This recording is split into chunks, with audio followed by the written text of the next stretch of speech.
Hello everyone. तो आज हम पढ़ने वाले हैं चैप्टर ऑन इक्वालिटी जो है सिविक्स का एसएसटी का। तो चलिए बिना देरी करते हुए शुरू करते हैं। ऑन इक्वालिटी मतलब इक्वल राइट्स। ओके, तो चलिए शुरू करते हैं। Equality in India democracy. The Indian constitution recognize every person as equal. जो हमारा इंडियन कॉन्स्टिट्यूशन है वो रिकॉग्नाइज करता है एवरी पर्सन जो है इक्वल होता है। This means that every individual in the country, including male and female persons from the all castes, region, tribes, educational and economic backgrounds are recognized as equal। मतलब जो भी हमारी दुनिया में रहता है वो पर्सन जो रहते हैं सब इक्वल है, चाहे वो लड़का हो चाहे लड़की हो, कौन से रिलीजन का हो, कौन से कास्ट का हो, कौन से ट्राइब का हो, एजुकेशनल इकोनॉमिकली कैसा हो, लेकिन सब इक्वल हम मानते हैं इंडियन कॉन्स्टिट्यूशन के तौर पे। This is not to say that inequality caste to exist. It does not. But at least in democratic India, the principle of the equality all person is recognized. तो क्या बोल रहे हैं? This is not to say that inequality ceases to exist. तो अब ऐसा तो है नहीं कि मतलब ऐसा तो हम बोल नहीं सकते कि inequality है नहीं हमारे दुनिया में, लेकिन है। But at least in democratic India, the principle of the equality all person is recognized. ठीक है। While earlier no law existed to protect people from discrimination। तो क्या होता था पहले तो क्या होता था, पहले कोई लॉ ही नहीं था। अर्लियर कोई लॉ नहीं था जो पीपल को किसी चीज़ से प्रोटेक्ट करे जाए। डिस्क्रिमिनेशन मतलब जैसे हम गोरे हैं तुम काले हो, डिस्क्रिमिनेशन। और इल ट्रीटमेंट मतलब ये भी इसका डिस्क्रिमिनेशन का मतलब गंदी तरीके से उनकी तरह साथ तौर आना। तो पहले ज़माने में ऐसा ही होता था क्योंकि कोई लॉ ही नहीं था।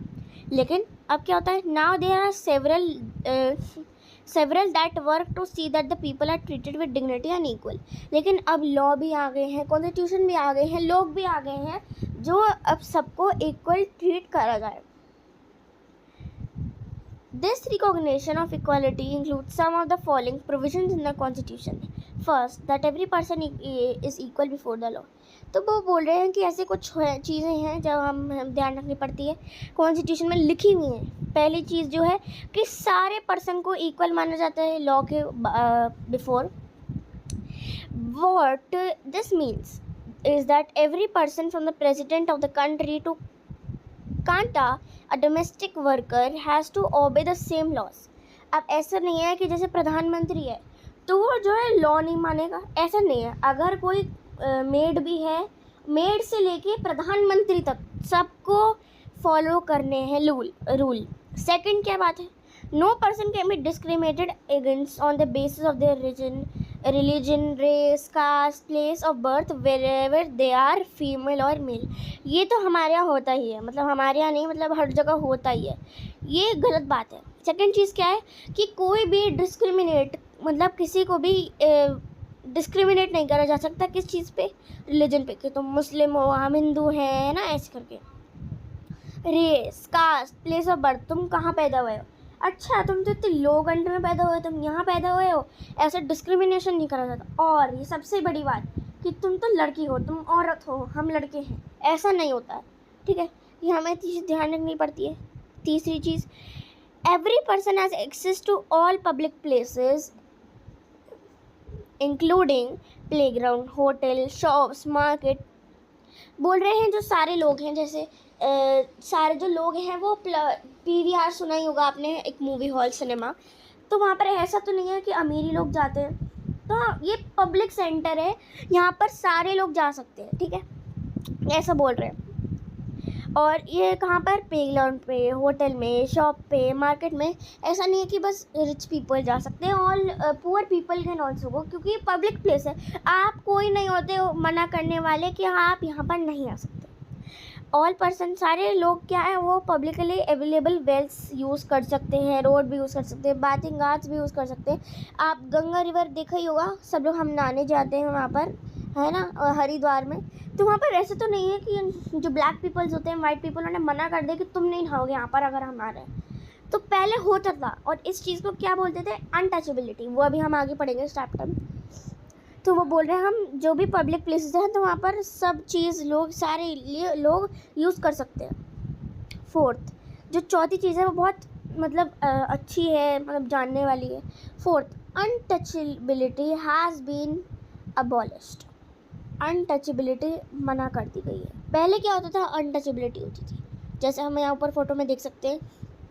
जो वाइट पीपल होते थे, जैसे अगर मेरा कलर, मतलब कलर पे कंपैरिजन करते थे, जैसे अगर मैं गोरी हूँ और वो काला है तो मैं उसे छूने से भी डरूंगी, मेरे को उसे नहीं छूना क्योंकि वो काला है। या फिर कोई घर में काम करता है, अगर मैं रिच हूँ और वो जो मेरे सामने बैठा है वो कहीं काम करता है, झाड़ू पोछा मारता है, तो मैं उसे छूने से भी मतलब मना कर दूंगी कि no, he cannot touch me. या फिर जो वहाँ, अगर वो वहाँ बैठेगा तो मैं उसे वहाँ नहीं बैठूंगी। इससे क्या कहते हैं, अनटचेबिलिटी। अगर वो पानी वहाँ से पिएगा तो मैं वहाँ पानी नहीं पीऊँगी, तो इसे क्या कहते हैं, अनटचेबिलिटी। ये देखिए,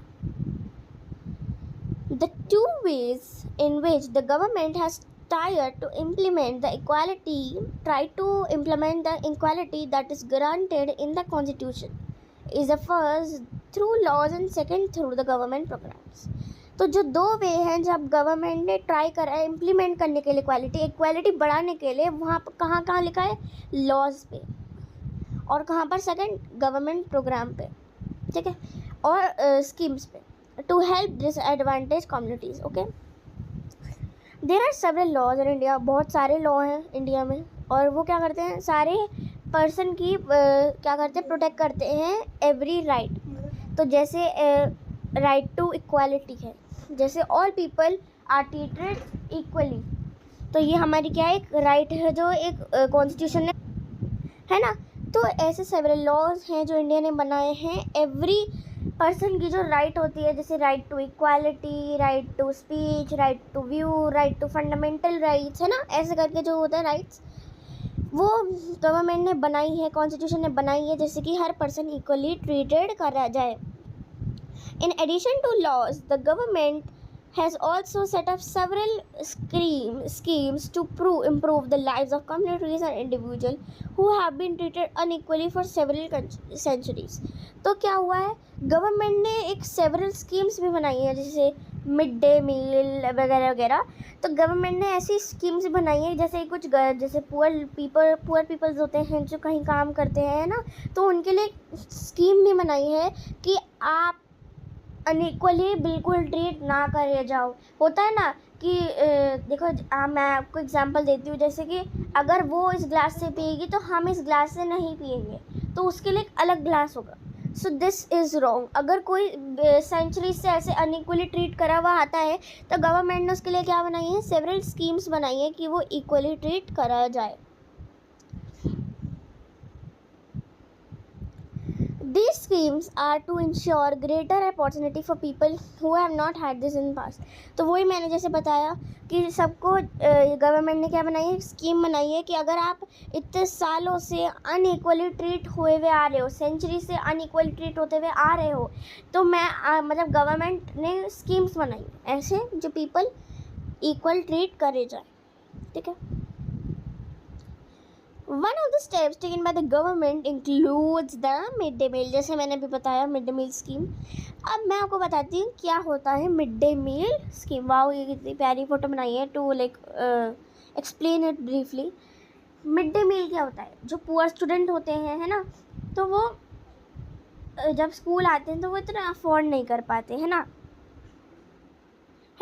तो इसलिए क्या होता है, अब क्या होता है, जैसे मम्मीज़ होती हैं जो पुअर होती हैं, तो उन्हें काम करने में जाना होता है, हर जगह जाना होता है for the child to grow, है ना, प्रॉपरली। तो अब क्या होता है, वो मम्मी जो फ्री रहती नहीं है घर पे, तो उन्होंने क्या बनाया, स्कूल वालों ने अपने स्कूल में खाना देना शुरू कर दिया। तो इससे बच्चे क्या होता था, अब क्या होता था, बच्चे जैसे ही लंच ब्रेक आता था तो पुअर बच्चे क्या होता था, भाग जाते थे घर और लौट के ही नहीं आते थे, खाना खाने के बहाने जाते थे और लौट के ही नहीं आते थे। तो इसलिए स्कीम चालू की गई पुअर बच्चों के लिए कि यहाँ पर आइए, स्कूल में ही खाइए, मतलब हम प्रोवाइड करेंगे। अब क्या होता था, अब इससे क्या होता था, अब बच्चे आते थे स्कूल हर रोज़, अटेंडेंस मैंडेटरी हो जाती थी कि भाई हमें तो भाई स्कूल में खाने को मिलेगा तो हम आएंगे।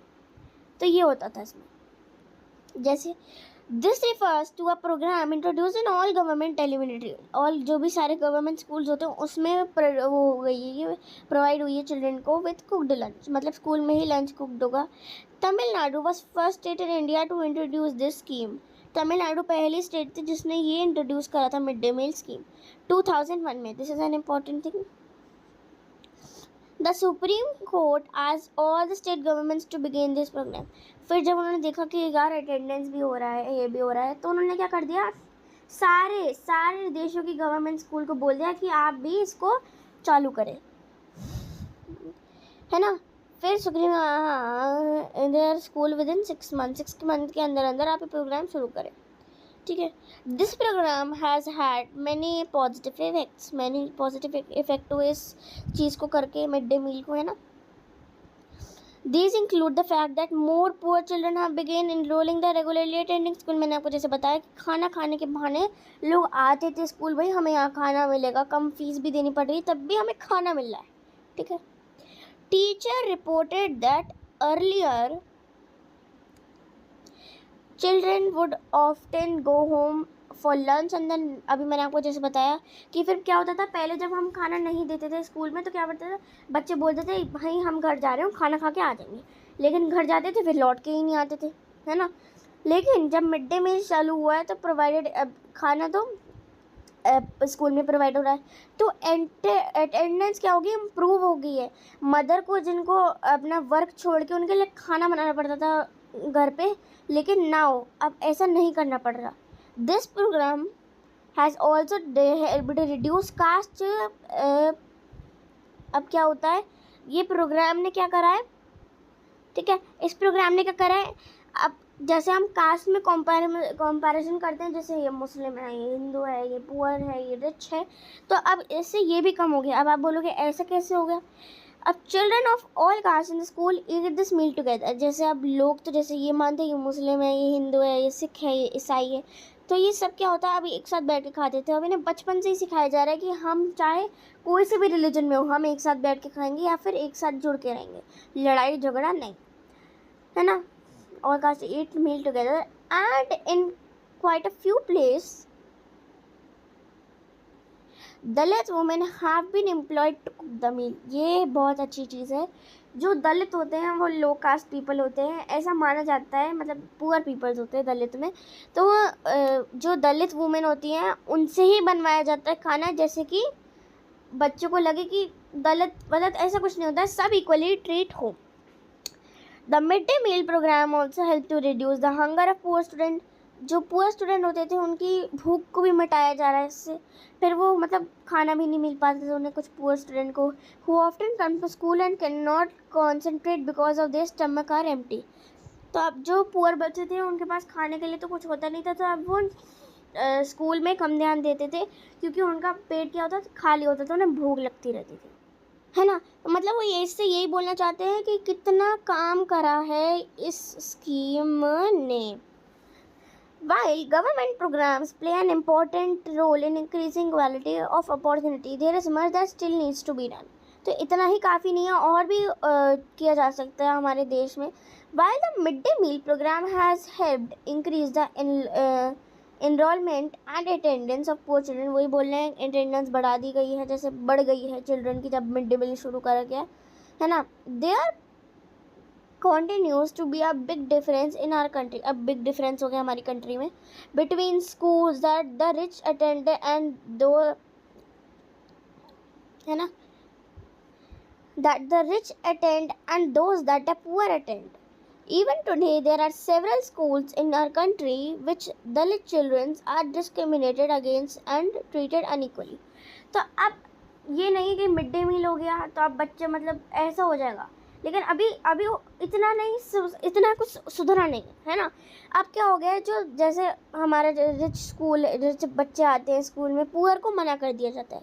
जैसे दलित मैंने बताया पुअर कास्ट जो होती है ना, तो दलित बच्चों को मना कर दिया है कि तुम, मतलब दलित जो बच्चे आते हैं ना स्कूल में, उनके साथ बहुत बुरा किया जा रहा है, उन्हें डिस्क्रिमिनेट करा गया है एंड ट्रीटेड अनइक्वली. अब आप बोलोगे ऐसा क्या दलित ने मतलब कर क्या दिया, स्कूल वाले करते क्या है उनके साथ, ऐसा अनइक्वली ऐसा क्या ट्रीट करा, क्यों ट्रीट करा है, क्या करते हैं. जैसे अगर रिच बच्चे जो होते हैं, जैसे अगर मैं यहाँ बैठा हूँ तो ये दलित वाले बच्चे यहाँ नहीं बैठेंगे, अगर मैं इस टंकी से पानी पी रहा हूँ ना तो वो छू भी नहीं सकते इस टंकी को, ठीक है, ऐसा गलत बात है. These children are forced to unequal situations in which their dignity is not respected. This is because people refuse to think them as an equal. अब क्या होता है, सेल्फ रिस्पेक्ट जो है, मतलब क्या बताऊँ मैं, अब क्या होता था, जैसे मैंने बताया ना अभी कि वो मना कर देते थे, ये बिल्कुल भी दलित जो हैं इक्वल ट्रीट नहीं हुए हैं, है ना। और जो रिच बच्चे होते थे वो अपनी घमंड होता था ना, एक एटीट्यूड, मैं यहाँ नहीं बैठूँगा, इसे बाहर भेजो, मेरे को नहीं मतलब है। तो एक बार एक किस्सा भी आया था कि एक बच्चे ने कुछ कर दिया था कि इस बेंच पे बैठ गया था, दलित ही था, तो उसके टीचर ने उसे इतना मारा कि वो मतलब बच्चा मर गया। तो फिर उस टीचर पे केस करवाया गया। This is not good, this is not good. ये डिस्क्रिमिनेशन बिल्कुल भी अच्छा नहीं है, मैं बता रही हूँ, क्योंकि अगर भाई लॉ भी है तब भी तुम्हें डर नहीं लग रहा किसी का भी। बच्चे को मार दिया लिटरली जान से। One of the main reason for this is the attitudes change very slowly. होता है ना, हम बचपन से पढ़ते आ रहे हैं, मतलब बचपन से सुनते आ रहे हैं कि दलित दलित दलित बहुत मतलब पुअर होते हैं, ये होता है, वो होता है, ये होता है, तो हमारे मन में उनकी ऐसी ही इमेज बन गई है ना, है ना। तो जैसे बोलते हैं ना कि first impression is the last impression, तो हमारे बचपन से एक इम्प्रेशन बन गया कि ये दलित जो हैं बुरे हैं, ये है, वो है, तो इसलिए हम उन्हें इक्वली ट्रीट नहीं करते हैं, है ना। तो अब क्या हो गया, जैसे मेरा इम्प्रेशन उस पर बन गया है कि वो ऐसा ही है, तो मैं ना उसे चेंज करने में बहुत टाइम लगाऊंगी, कि अगर मैं जब तक बड़ी होंगी ना तब तक मेरे दिमाग में यही रहेगा, ये नहीं हो जाएगा कि दलित अच्छे हो जाए। तो हम पहले से ही अपना माइंड फ्रेश रखते हैं, जैसे कि दलित ऐसा कुछ नहीं है कि वो अच्छे नहीं है। Even though persons are aware that discrimination is against the law, जबकि लोगों को पता है कि डिस्क्रिमिनेशन लॉ के विवाद मतलब लॉ के अंदर नहीं लिखी है, लॉ के अंदर नहीं लिखी है ना। They continue to treat people unequally on the basis of the caste, religion, disability, economic status and because they are women. तो या क्या होता है, जब लोगों को पता है कि डिस्क्रिमिनेशन गलत है, लॉ में नहीं लिखा है ऐसा, तब भी वो लोगों को अनइक्वली ट्रीट करते हैं। और किस चीज़ पे ट्रीट करते हैं, हिंदू मुस्लिम, जैसे तुम्हारे पैर में चोट लगी हुई है, तुम्हारा ये है, तुम पैदा ही ऐसे हुए हो, इकोनॉमिक स्टेटस, गरीब हो, अमीर हो, तुम लड़की हो, ठीक है, इस चक्कर में डिस्क्रिमिनेशन करते हैं। It is only when people begin to believe that no one is inferior and that every person deserves to be treated with dignity, सारे पर्सन को इक्वली ही ट्रीट करना चाहिए।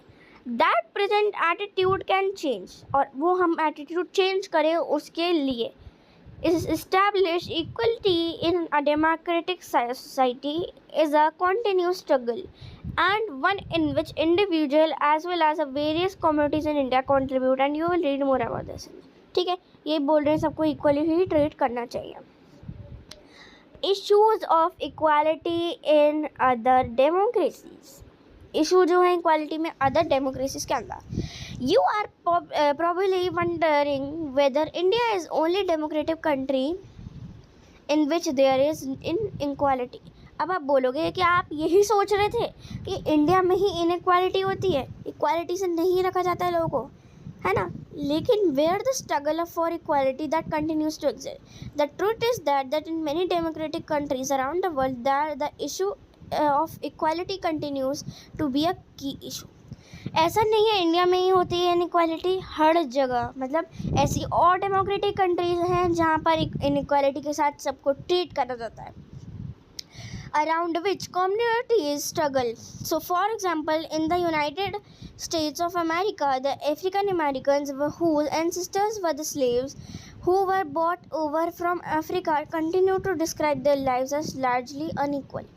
तो अब क्या होता है, अफ्रीका से अमेरिका में लोग को उठा के लिया जाएगा, मतलब जैसे गरीब लोगों को अफ्रीका से अमेरिका में लेके आए थे काम करवाने के लिए, है ना। तो अफ्रीका से जो लोग उठाए गए और अमेरिका में लाए गए नौकर की तरह काम करने के लिए। अब हमारे फिर से वही इमेज बन गई। तो अब क्या होता है, जो भी अमेरिकन में ऐसे लोग रहते हैं तो हम उन्हें बोलते हैं तुम तो हो ही ऐसे, तुम तो हो ही ऐसे, लेकिन अब सुधर गए लोग। Continue to describe their lives today as a largely unequal, है ना, तब वो अनइक्वल बता रहे हैं अपनी लाइफ की, ऐसा हुआ हमारे साथ, ऐसा हुआ. This despite the fact that were the movement in the late 1950 में ऐसा हुआ था to push for equal rights of African American. तो 1950 में ऐसा हुआ कि भाई अफ्रीकन को अपनी इक्वल राइट्स चाहिए थी अमेरिकन से, ठीक है. Prior this African Americans were treated extremely unequal. उसके बाद इतने अनइक्वली ट्रीट हुए, ये एक गलत बात है. डिस्क्रिमिनेशन हुआ उनके साथ. कौन थे? अफ्रीकन अमेरिकन, जो अफ्रीकन उठा के अमेरिकन में लाए गए थे स्लेव्स, नौकरों की तरह काम करने के लिए. And denied equality through the law. और लॉ का मतलब इन्हें ज़बरदस्ती अनइक्वल ट्रीट करा गया.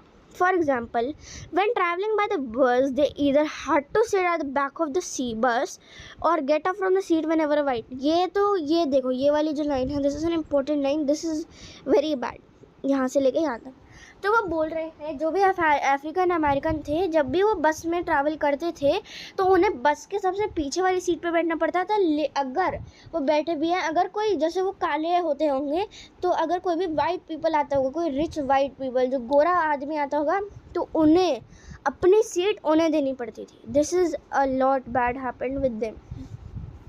तो इसका एग्जाम्पल दे रहे हैं कि एक लड़की के साथ ऐसा हुआ जिसका नाम था रोज़ा parks. Rosa Parks in 1913 to 2005 was an African American. Yes, उसके साथ भी बहुत गंदा हुआ होगा. Tired from a long day, उसने बहुत काम करा था, तो उसने अपनी सीट देनी मना कर दी कि भाई मैं अगर यहाँ बैठी हूँ तो मैं ही बैठूँगी और मैं किसी भी गोरे आदमी को अपनी सीट नहीं दूँगी. और ये कब की बात है? 1 दिसंबर की 1955. Her refusal that started a huge agitation against the unequal ways in African American. उसके बाद से अफ्रीकन अमेरिकन में बहुत ज़्यादा लड़ाई होगी कि इसने वाइट पीपल्स को मना कैसे कर दिया कि मैं वो नहीं दूंगी इसे. which African American were treated and which came to known as civil right movements. तो फिर उस राइट को क्या बुलाया गया जब उसने अपनी स्टैंड लिया? Civil right movements. ठीक है, इंपॉर्टेंट है. The civil right act of 1964 prohibited discrimination. उसने थोड़ा डिस्क्रिमिनेशन को कम किया. और किस चीज़ पे? रेस पे, रिजन पे, नेशन पे, ओरिजिन पे, है ना. It also stated that all the schools would be open for African American children. ऐसा नहीं है कि अब अफ्रीकन अमेरिकन स्कूल में नहीं जाएंगे जहाँ पर वाइट पीपल पढ़ते होंगे. तब जैसे रोज़ा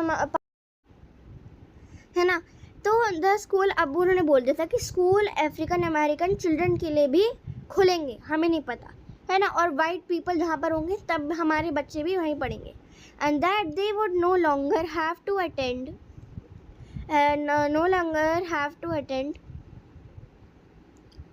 सेपरेट स्कूल्स. तो अब जहाँ पर भी वाइट पीपल पढ़ेंगे वहीं अफ्रीकन और अमेरिकन के बच्चे पढ़ेंगे. ऐसा कुछ नहीं होगा, कोई भी कंपैरिजन नहीं होगा. School specially setup from them, ठीक है, उनके साथ ही पढ़ेंगे. However despite this A majority of African American continue to be among the poorest in country. बोला फिर एक इम्प्रेशन बन जाता है ना, तो वैसे ही एक इम्प्रेशन वहाँ पर बन गया. वो लोगों को अनइक्वली ही माना जाता है, मतलब पुअरेस्ट माना जाता है, सबसे मतलब गरीब माना जाता है इस कंट्री में. Most African American children can only afford to attend government school.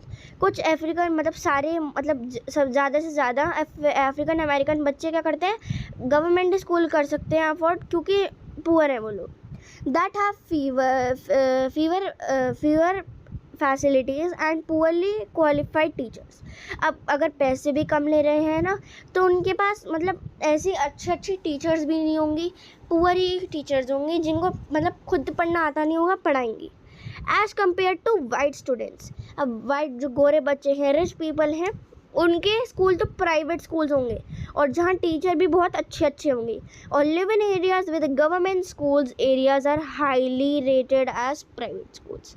ठीक है, ये भी होता था कि जैसे यहाँ पर है गवर्नमेंट स्कूल्स, तो इससे बहुत दूर होना चाहिए हमारे बच्चों का भाई प्राइवेट स्कूल्स, ऐसा था. ठीक है, अब आता है challenge of democracy. No country we can be described as being completely democratic. ऐसी कोई सी भी कंट्री हम कम्प्लीटली डेमोक्रेटिक नहीं बता सकते. There are always communities and individual trying to expand the idea of democracy.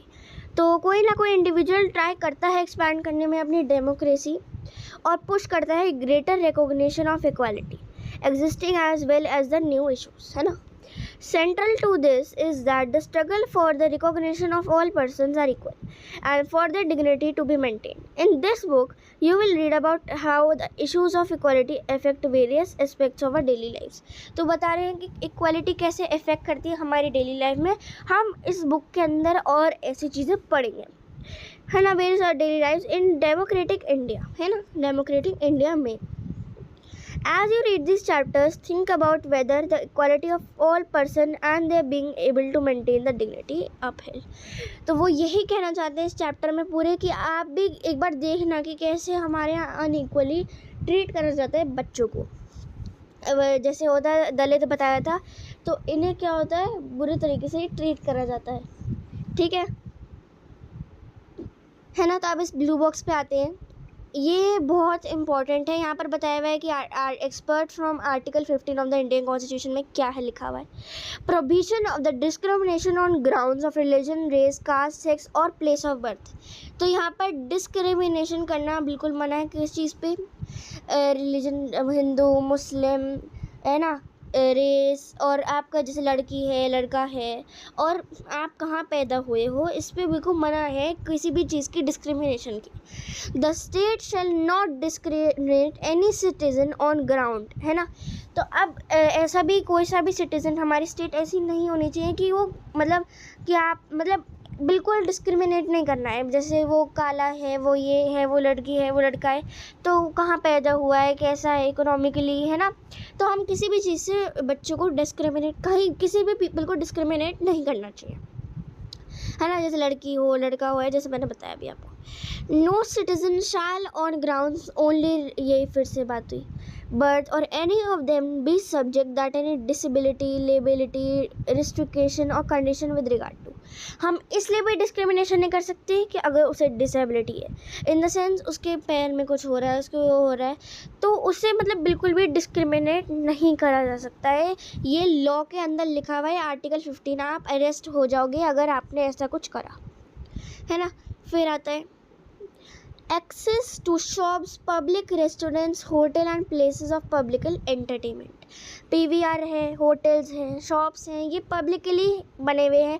ये नहीं है कि आप उसे आने से मना कर दोगे, वो ही आ सकता है. रिच ही आ सकते हैं, पुअर नहीं आ सकते. उसकी डिसेबिलिटी है, उसका लड़की है, वो लड़का है, वो उसका कलर कैसा है, तो उसके ऊपर आप बिल्कुल मना नहीं कर सकते. आप मेरी शॉप में नहीं घुस सकते, वरना you will be arrested. The use of wells, tanks, bathing ghats, roads and places of public resort. अब क्या होता है, जैसे हम होटल में रुकते हैं तो वहाँ पर भी हम मना नहीं कर सकते कि तुम नहीं आओगे. ये होता है डिस्क्रिमिनेशन, है ना. जैसे हम गंगा में नहाने जाते हैं हरिद्वार में, तो वहाँ पर भी आप ऐसे नहीं बोल सकते कि वो काला है तो वो नहीं नहाएगा, वो इकोनॉमिकली अच्छा नहीं है तो वो नहीं नहाएगा वहाँ पर. ये बहुत मतलब this is against of law में ऐसा कुछ नहीं लिखा है. maintain the wholly or partly out of state funds or dedicated to the use of general public. मतलब आप किसी को भी अपना जनरल पब्लिक यूज़ करने से मना नहीं कर सकते हो. तो यही था हमारे पूरे चैप्टर में कि हम इक्वालिटी कैसे करें, मतलब हमें डिस्क्रिमिनेशन किसी बच्चों को नहीं करना चाहिए. तो दैट्स ऑल फॉर टुडे. मिलते हैं अगली वीडियो में. Till then bye.